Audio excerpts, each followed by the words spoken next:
Uma história sobre promessas quebradas, fé ferida e um homem lutando contra os próprios demônios com as mãos trêmulas de quem ainda quer ser salvo.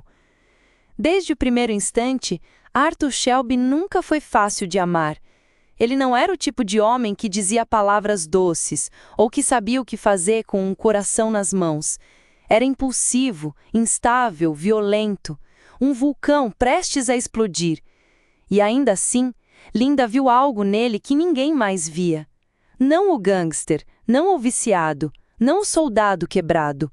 Ela viu o homem e acreditou que poderia salvá-lo. Essa história não é sobre um casal comum.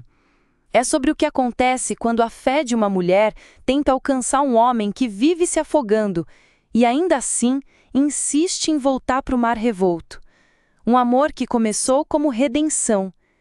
Linda surgiu na vida de Arthur como um sopro de ar puro num quarto fechado há tempo demais.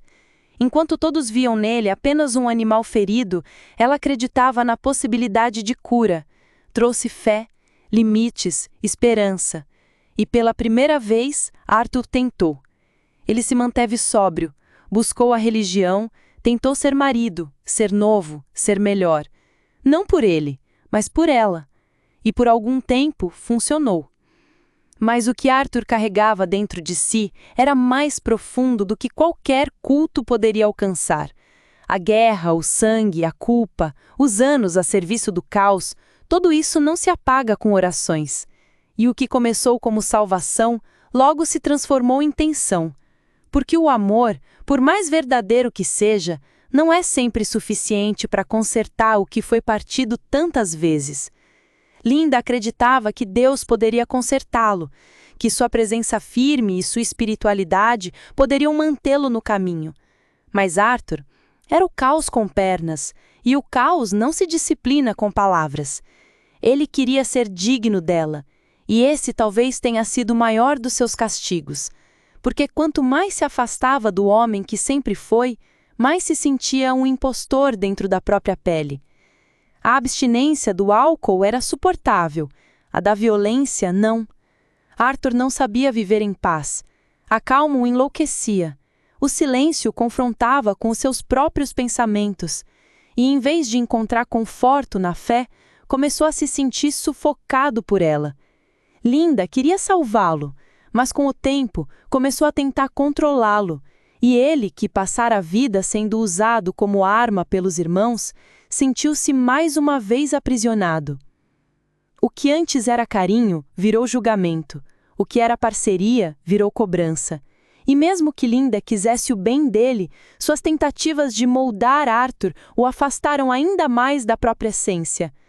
Ele não precisava de uma treinadora, precisava de um abraço que dissesse: "Eu sei que você está ferido, e mesmo assim fico."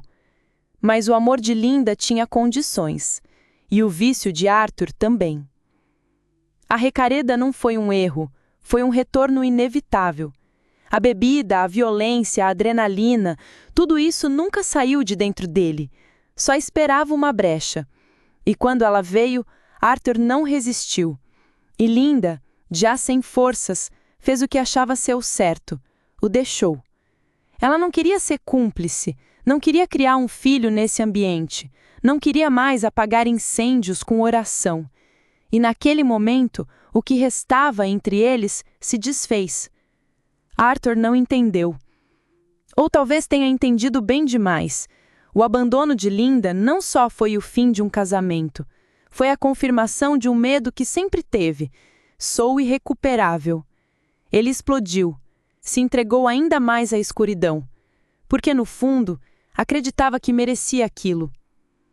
O vício agora já não era só uma fuga, era um castigo autoimposto. Cada surto, cada gole, cada soco era uma forma de dizer ao mundo e a si mesmo: esse é o único Arthur que existe. E Linda sofreu em silêncio, porque amava, mas não podia mais suportar. A história de Arthur e Linda é brutal. É a prova viva de que o amor pode tentar, insistir, lutar, mas não pode salvar alguém que ainda não decidiu se salvar. Ela o amou. Ele tentou mudar, mas havia uma ponte entre eles que nenhum dos dois sabia mais como atravessar. Porque o vício não é só sobre substâncias, é sobre dor, identidade, vazio. É sobre carregar uma guerra dentro do peito e não saber onde descarregar tanta agonia. E o amor, por mais puro que seja, tem limites.